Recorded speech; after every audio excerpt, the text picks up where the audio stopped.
बाजार आज और कल में आप सभी का स्वागत है। मैं हूं स्वाति रायना। इस शो में हम आपको बताएंगे बाजार में आज का पूरा एक्शन, साथ ही कल के लिए क्या रखनी है आपको स्ट्रैटेजी। हमारे साथ आज के शो में शामिल हो रहे हैं ट्रेड स्विफ्ट ब्रोकिंग के डायरेक्टर संदीप जैन। संदीप जी, आपका बहुत स्वागत है। साथ ही पूरी रिसर्च टीम जिनसे हम समझेंगे अलग अलग सेक्टर्स का हाल और खास तौर पर जो नतीजे आए हैं और जो नतीजे आने वाले हैं उनका अनुमान। आइए अब उससे पहले आज बाजार का हाल कैसा रहा उसके बारे में जानते हैं। तो शेयर बाजार में हमने देखा लगातार दूसरे दिन मुनाफा वसूली का बाजार शिकार हुए और दिन भर उठापटक झेलने के बाद आखिरकार गिरावट पर ही बंद हुए। निफ्टी 150 अंक गिरकर 18,266 पर बंद हुआ। सेंसेक्स 450 अंकों की कमजोरी के साथ 61,260 पर बंद हुआ। हालांकि निफ्टी बैंक खुद को संभालने में कामयाब जरूर रहा और 22 अंकों की मामूली गिरावट के साथ 39,500 के ऊपर बंद हुआ। आज खास तौर से पीएसयू बैंक इंडेक्स को छोड़कर तमाम सेक्टर इंडेक्स पर बिकवाली हावी रही और बाजार का उतार चढ़ाव दर्शाने वाले इंडिया विक्स इंडेक्स में 5% का उछाल देखा गया।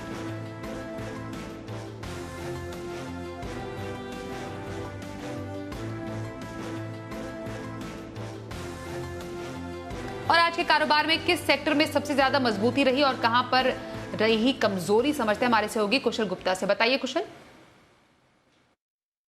जी, तो कारोबारी हफ्ते के तीसरे दिन और मिड वीक सेशन में आज बाजारों में सुबह से ही मुनाफा वसूली का दौर हावी रहा, जहां पर निफ्टी में गिरने वाले शेयरों में हिंडाल्को लीड करता हुआ नजर आया। करीब 4% की गिरावट यहां पर थी, फॉलोड बाय टाइटन, HUL जैसे स्टॉक्स। इनफैक्ट अगर आप चढ़ने वाले शेयरों की सूची की बात करेंगे तो भारतीय एयरटेल जो है इसमें लीड करता हुआ दिखा करीब 4% की तेजी के साथ। SBI भी 2.5% की तेजी होल्ड ऑन कर रहा था।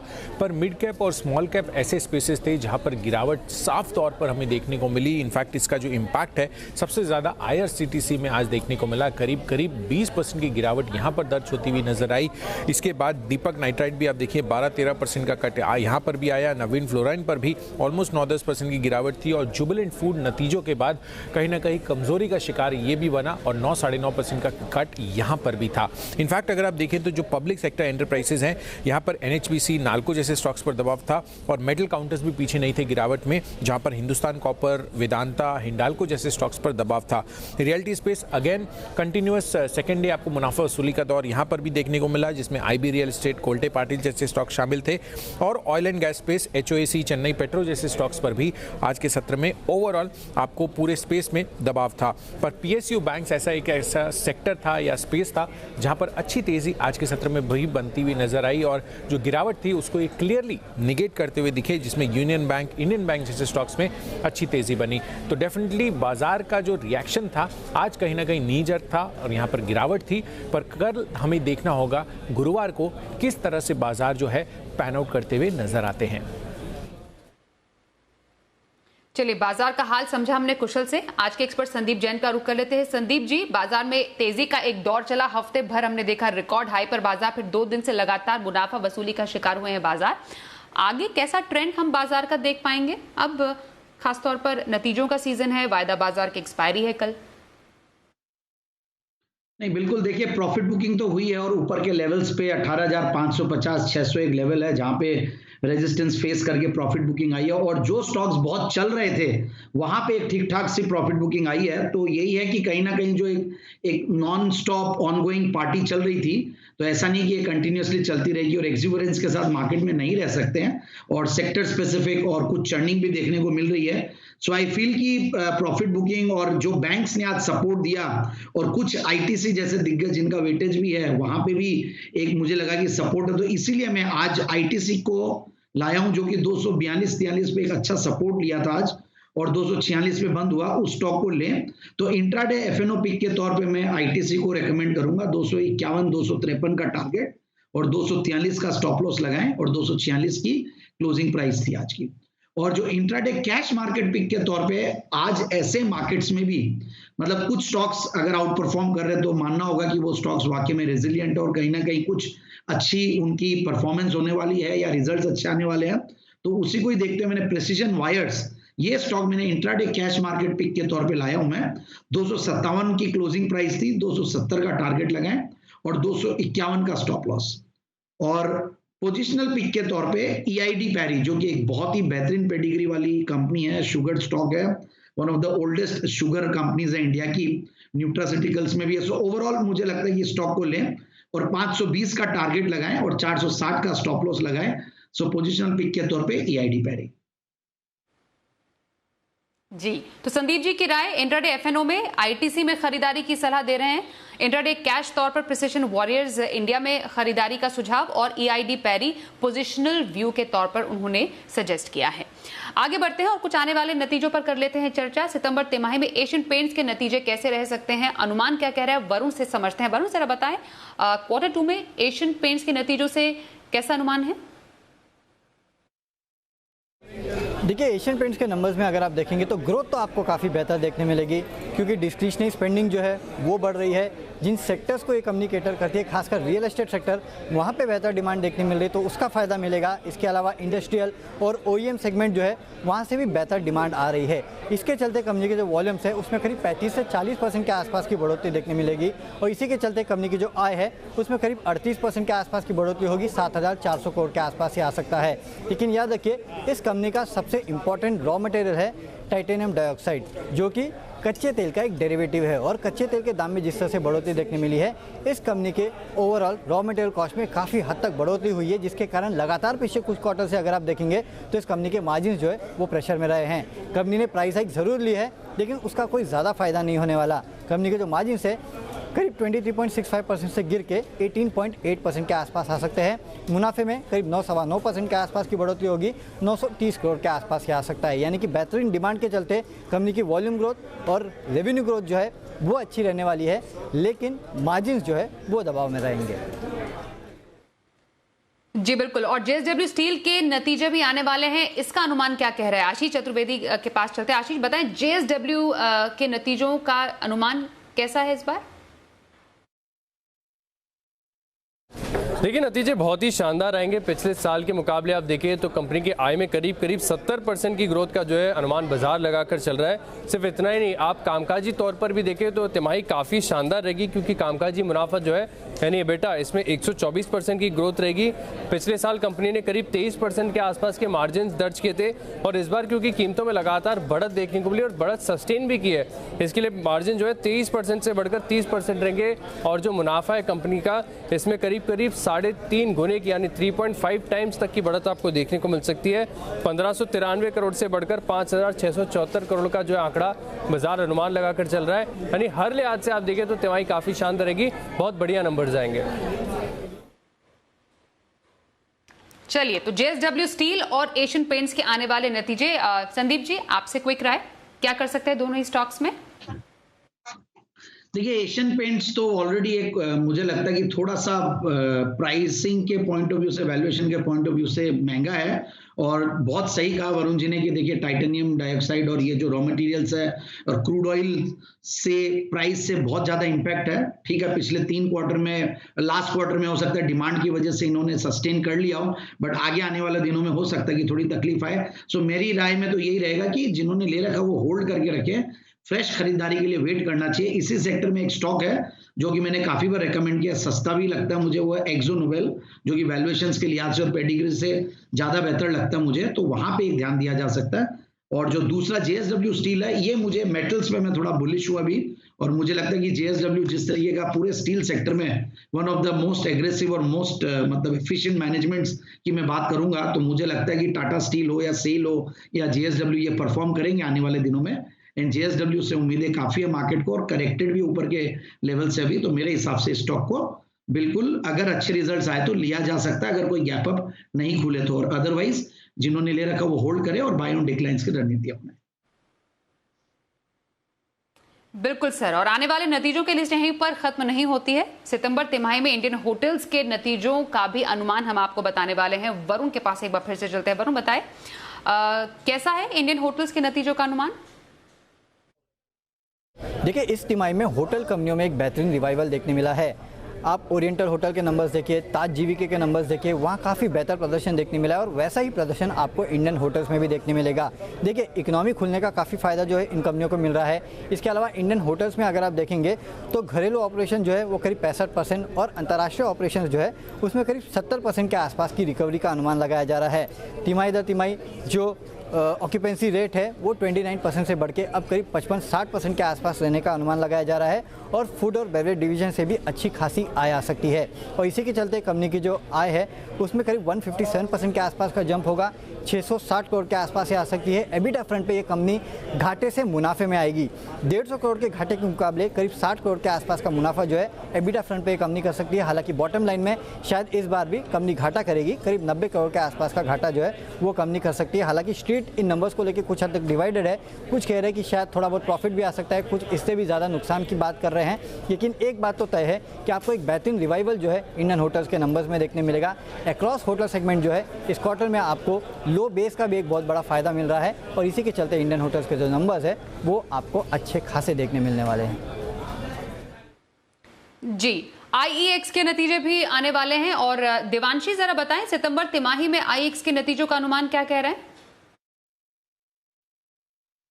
जी बिल्कुल, आप देखिए आईईएक्स के नंबर्स इस बार सालाना आधार पर और तिमाही आधार दोनों पर अच्छे रहने का अनुमान लगाया जा रहा है। बिजली की मांग में जिस तरह से उछाल देखने मिला था, इसका जो फायदा है वो कंपनी के नतीजों में इस बार देखने मिलेगा। अब देखिए एक्सचेंज पर जो वॉल्यूम्स हैं उसमें बढ़त होती हुई दिखी थी और पिछले 2 महीने में जो वॉल्यूम्स हैं उसमें लगातार बढ़त होती हुई दिखी थी और इसका जो फायदा है कंपनी के नतीजों में आपको देखने मिलेगा। सबसे पहले YOY नंबर्स की बात करें तो इनके जो कुल आय है वो करीब 50% से ज़्यादा बढ़ने का अनुमान है। कामकाजी मुनाफा करीब 60 से 65% तक इस बार बढ़ता हुआ दिखेगा। मार्जिन्स इस बार बढ़ते हुए दिखेंगे। जो इनके ऑपरेटिंग लिवरेज है उनसे कंपनी को फायदा मिलता हुआ दिखेगा। कुल मिलाकर कंपनी के जो मार्जिन्स हैं वो 78% से बढ़कर 85% तक इस तिमाही में पहुंचते हुए दिखेंगे।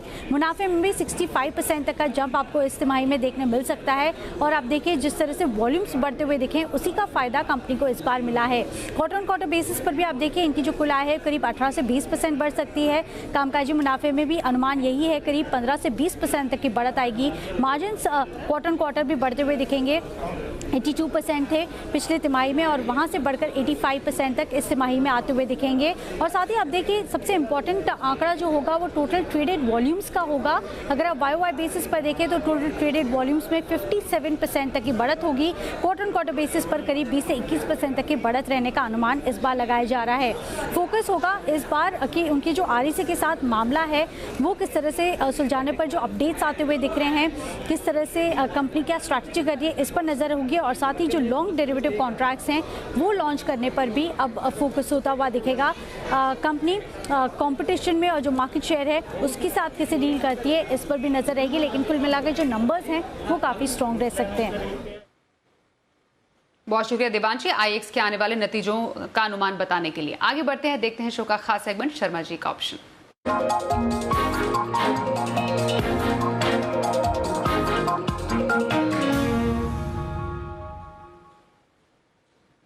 HDFC सिक्योरिटीज के वीके शर्मा से करते हैं बात। सर स्वागत है आपका शो में। कल के लिए कहां पर रखी जा सकती है ऑप्शन स्ट्रैटेजी? जी स्वाति जी नमस्ते, आपका और सभी दर्शकों का प्रणाम। ये कहना चाहूंगा कि ये मार्केट जिस तरह का है इसलिए सुबह अनिल जी क्या कहते हैं बहुत ही इम्पोर्टेंट। ठीक, तो मैं जो ऑप्शन दे रहा हूँ ये आपको तभी करने हैं जब मार्केट आपको ठीक लगता है, बुलिश है कि वहाँ पे थोड़ा बढ़ सकता है। तो अडानी पोर्ट्स के अंदर 800 की कॉल आप 28 रुपए पे लें, 20 रुपए का रखें स्टॉप लॉस, टारगेट आपका रहेगा 42 रुपए। दूसरा है बंधन बैंक, तो यहाँ पे 320 की कॉल 8.5 रुपए पे ली जा सकती है, 5.5 रुपए का रखिए टाइट स्टॉप लॉस और टारगेट आपका रहेगा 13 रुपए। तो ये ध्यान रखिए। और इसके अंदर ये जिस तरह का मार्केट है इसमें अगर एक दिन मार्केट चल जाता है तो आपको दूसरे दिन भी अगर उसको 3 रुपए भी मिलते हो आपके ऑप्शन में तो आपको ले लेना चाहिए। इस बात को ध्यान रखिए। धन्यवाद, जय हिंद। और आइए देखते हैं कल का ऑप्शन।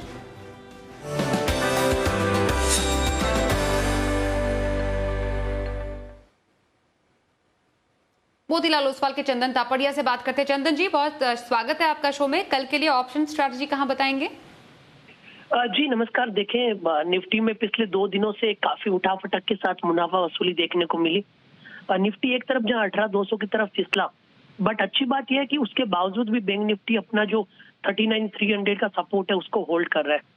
तो यहाँ पे ऐसा लग रहा है कि बैंक निफ्टी कहीं ना कहीं 39,300 के सपोर्ट से अपने आप को ऊपर की तरफ ले जाता हुआ नजर आया। और आज के मार्केट में जब इंडेक्स में वीकनेस थी उसके बावजूद भी सिलेक्टिव बैंकिंग काउंटर यहाँ पे परफॉर्म कर रहे थे। तो यही वजह है कि यहाँ पे जो दो ऑप्शन रहेंगे वो खरीदारी के लिए रहेंगे और दोनों ही बैंकिंग सेक्टर में है, एक पीएसयू और दूसरा प्राइवेट बैंक। तो पहला ट्रेड रहेगा स्टेट बैंक ऑफ इंडिया पे।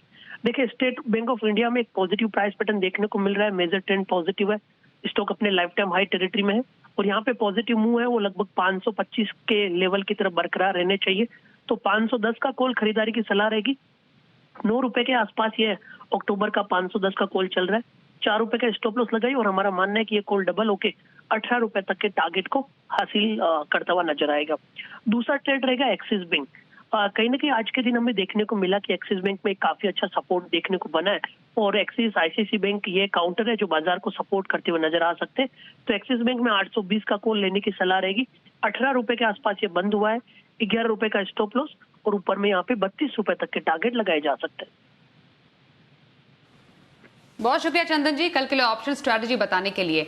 संदीप जी आपके पास वापस आ रहे हैं, लेकिन जिससे पहले मैं आपकी लॉन्ग टर्म पिक पूछूं उससे पहले कल आने वाले नतीजों पर आपकी राय जानना चाहूंगी, क्योंकि इंडियन होटल्स और आईईएक्स के नतीजे भी पेश होने वाले हैं। दोनों ही स्टॉक्स में आपकी कोई स्पेशल रिकमेंडेशन? नहीं, दोनों ही स्टॉक्स मेरे रिकमेंडेड स्टॉक्स है और दोनों ही फेवरेट्स रहे हैं।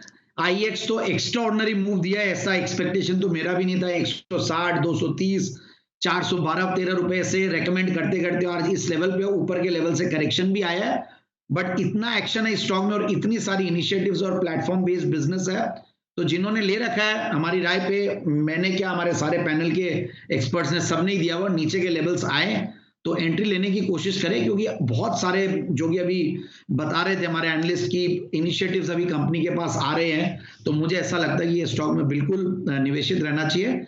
इंडियन होटल्स यस, अगेन ये ऊपर के लेवल से करेक्ट हुआ है और मुझे लगता है कि आने वाले दिनों में ये स्टॉक भी और भी अच्छा करेगा। होटल सेक्टर ओवरऑल अभी तो सीजन स्टार्ट हुई और मैंने देखा भी किस तरीके से माहौल बना हुआ है रिवेंज टूरिज्म का, रिवेंज कंजम्पशन का, तो ये स्टॉक भी अच्छा करेगा। सो बिल्कुल जिन्होंने लिया हुआ है, आज के ऐसे मार्केट में भी ये स्टॉक अच्छा परफॉर्म किया, ग्रीन में था तो नीचे आने पे तो लेना ही, और जिन्होंने लिया वो कंटिन्यू होल्ड करें और कहीं ना कहीं कोई भी मौका मिले तो एंट्री करने की कोशिश करो और बैठे रहे। कम से कम मुझे लगता है कि ये स्टॉक भी 175-80 के टारगेट्स दिखाएगा आने वाले दिनों में। ओके, अब बताइए Sandeep ji, long term pick के तौर पर कौन सा स्टॉक लेकर आए आज? देखिए लॉन्ग टर्म पिक के तौर पे मैं लाया हूं गैब्रियल इंडिया। देखिए ये स्टॉक भी मेरा पसंदीदा स्टॉक है, मैंने काफी बार पहले भी रेकमेंड किया है और अभी भी ऊपर के लेवल से जब स्टॉक करेक्ट हुआ है तो मुझे फिर से अट्रैक्टिव लगने लगा है। और आप देखिए ये कंपनी बहुत पुरानी कंपनी और बहुत ही क्वालिटी मैनेजमेंट के लिए जाना जाता है। ये 1961 से कार्यरत है ये कंपनी और ये कंपनी राइड कंट्रोल प्रोडक्ट्स बनाती है और एनवायरमेंटल प्रोडक्शन, क्योंकि काफी एमिशंस वगैरह जो होते हैं उसको लिमिट करती है, तो एनवायरमेंट प्रोटेक्शन के लिए भी ये कंपनी एक तरीके से रोल प्ले करती है। और करीब 300 मॉडल्स इन्होंने बना रखे हैं, शॉक एब्जॉर्बर्स, फ्रंट्स, फॉर्क्स और ये सब बनाते हैं लोग। और टॉप 5 शॉक एब्जॉर्बर्स में कंपनी का एक टारगेट है 2025 में आई है वर्ल्ड में। और मैनेजमेंट के अलावा जो ये मार्केट सेगमेंट को कैटर करते हैं, 2 wheeler, 3 wheeler, passenger vehicles, commercial vehicles, सब में OEMs जैसे मारुति, Hyundai, सब लोग इनसे लेते हैं, Mahindra and Mahindra. Return numbers को भी काफी मैनेज कर रखा है इन्होंने, बहुत अच्छे से मैनेज करते हैं और डेट, जीरो डेट कंपनी है। तो मुझे लगता है कि ये स्टॉक इन लेवल्स पे बहुत बढ़िया है। और पिछले जून लाजमी है कि 2020 वाला जून में लॉस था, बट जून 2021 में प्रॉफिट्स में थे। और जो 3 क्वार्टर गए थे, सितंबर, दिसंबर और मार्च 2021 वाला जो क्वार्टर है वो बहुत ही बेहतरीन गया था। और इसमें मैंने ये देखा कि DIIs, FIIs में भी DIIs ने इसमें स्टेक बढ़ाई है और HDFC जैसा दिग्गज AMC इसमें इन्वेस्टेड है, उन्होंने बढ़ाई है अपने स्टेक को। सो मेरे हिसाब से इस स्टॉक में बिल्कुल निवेश करना चाहिए इन लेवल्स पे। डाउनसाइड रिस्क मुझे बहुत ज्यादा लगती नहीं है, 130 से 140 एक बहुत बढ़िया सपोर्ट रहेगा। बाकी इन लेवल्स पे लेके आराम से जो टारगेट्स है वो करीब 175 का पहला टारगेट और 190 का दूसरा टारगेट। जी, तो संदीप जी के पिक्स का एक क्विक रिकैप आपको बता दें। इंट्राडे एफएनओ में उन्होंने आईटीसी में खरीदारी की सलाह दी है। इंट्राडे कैश पिक के तौर पर प्रिसिशन वायर्स इंडिया में खरीदारी का सुझाव है। पोजिशनल व्यू एआईटी पैरी में रखने की सलाह दी है संदीप जैन ने, और साथ ही लॉन्ग टर्म व्यू के लिए उन्होंने सजेस्ट किया है गैब्रियल इंडिया। बहुत शुक्रिया संदीप जी, आप हमारे साथ आज के इस शो में शामिल हुए। बने रहिए हमारे साथ, देखते रहिए जी बिजनेस।